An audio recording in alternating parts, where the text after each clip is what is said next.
You just earned your PMP. Congratulations. But here's the harsh truth. Your company sees zero value if you're not applying it. Have you become the dreaded paper PMP? Or are you actively demonstrating your worth or just letting your credentials sit idle? You mind if I share a short story with you? The day after I earned my PMP, I was excited for work the next day. I truly, and I do mean truly, felt the momentum of conquering that PMP exam. But reality set in really fast. I still had to manage the same challenging project I faced before my certification. I assumed things would magically become easier, but without a clear vision how I would apply these new skills, nothing really had changed. Therefore, instead of feeling empowered, I felt stuck, frustrated, uncertain. I learned a powerful lesson that day. Passing your PMP is just the beginning. To become an effective, efficient project manager, you must apply what you've learned from your PMP certification. That is when I started to define what my post PMP vision was going to be. Point number one, define your post PMP vision. Clarifying where you want to take your career now that you hold a PMP credential, whether that's moving into program management, specializing in Agile, or actually leading a PMO is important. Why is this important? Because a clear vision prevents drift and ensures every step you take aligns with your long-term goals. Experiment with these actionable tips. Write a one-page career statement with targeted roles and timelines. Identify 3 skills you need to develop in your next negotiation or advanced risk analysis. Schedule quarterly vision check-in sessions in your calendar. Point number 2, adapt a coaching and mentoring mindset. Transitioning from the PMP certification holder to a mentor establishes deeper authority and legacy in this thing that I love, that I hope you fall in love with, called project management. Why is this important? Mentorship enhances your visibility and builds trust within the professional community. Experiment with these actionable tips.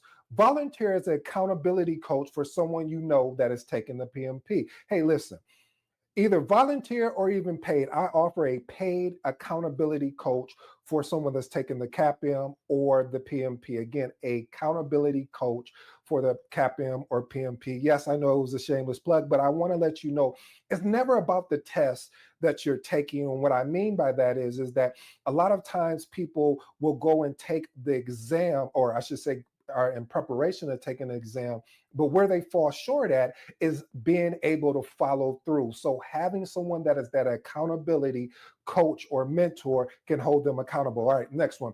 Regularly offer informal coaching sessions at your workplace. And last and final one, use personal success stories to inspire and guide mentees. Point number 3, don't let your PMP training collect dust. You know, you spend countless hours mastering the PMBOK, looking over related materials, allowing these resources just to sit unused, or they basically diminish the long-term value. This is important because regular use and review of training materials keep fundamental PM concepts fresh and applicable to daily activities. Experiment with these actionable tips. Schedule a monthly or bi-monthly refresher just to skim over key chapters or frameworks. That is going to be important. This is something I had to learn. I'm actually going back again over my PMBOK, even though I know it's going to be transitioning pretty soon. But this is important that you do this because of the fact that it just keeps you fresh on new terminology. All that time you put in, you want to make it count for something. All right, next actionable tip I love for you to experiment. Use PMP materials as references and actually leading a project. And the last and final one, teach a brief concept monthly to your project team or peers. Point number 4, master real-world applications of PM tools.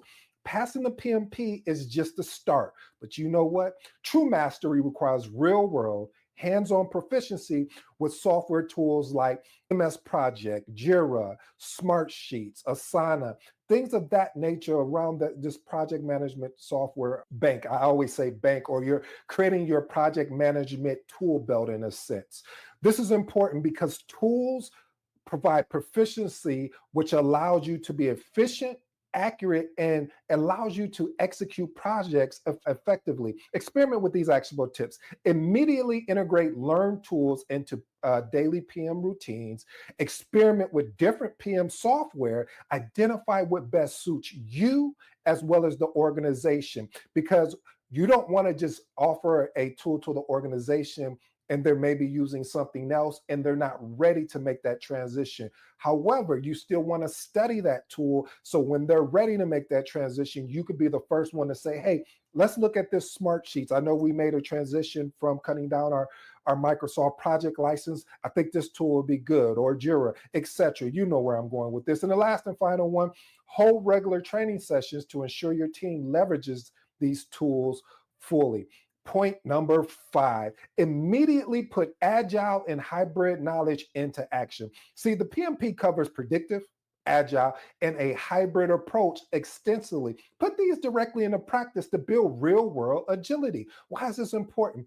The ability to demonstrate flexibility with multiple methodologies, frameworks, and mindsets significantly elevates your value in today's market. Experiment with these actionable tips. Introduce hybrid approaches into ongoing projects. Combine a little bit of a predictive with a little bit of an agile mindset. Use Scrum retrospectives in a predictive project to enhance continuous improvement, and then share your hybrid PM experiences through internal case studies or presentations.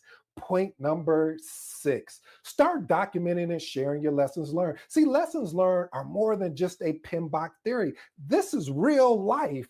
And it's actually a real life guide to avoiding costly mistakes. This is important because when you share authentic experiences, it fosters trust, it provides clarity, and it establishes your authority. Experiment with these actionable tips. Share your study routine online. Discuss how you overcame imposter syndrome to believe you could sit and pass the PMP. And the last and final one, discuss how you overcame distractions on your road to obtaining your PMP. Point number 7, specialize in a niche. What does that look like? Deepen your expertise in Agile, Lean Six Sigma, DevOps integration, or hybrid frameworks. Why is this important? Niche specialization makes you more attractive to organizations needing a specific skill set. Experiment with these actionable tips. Enroll in certifications. I don't care if it's the ACP, the CSM, the PSM, DevOps, whatever that is, within 6 months. Lead a pilot project using that methodology to build a case study, and then write a blog or do what I'm doing. Speak of your lessons learned from that actual pilot.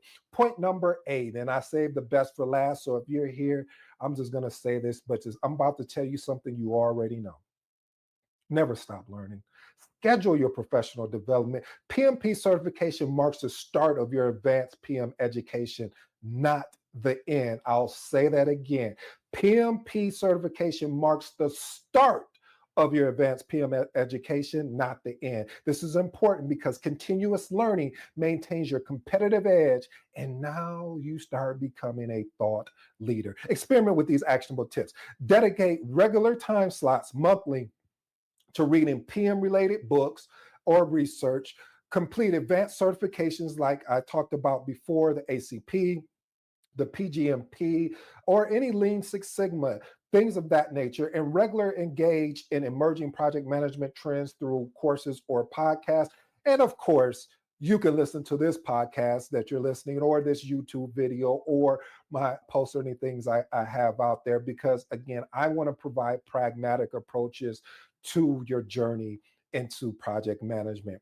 Well, family, if you made it this far, first of all, I'm grateful and thankful that you've given me this opportunity to talk about something I'm really proud to actually talk about something I'm excited about and passionate about, which is project management.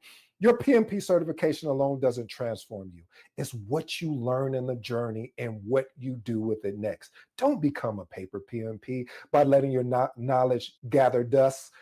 Take immediate action by clearly defining your post-PMP vision and intentionally, I'll say that again, intentionally applying your skills and embracing a mindset focused on continuous growth. Well, family, I go by the name of ED. For all you smart and intelligent folks out there, hey, that just simply means Ed. Until next time.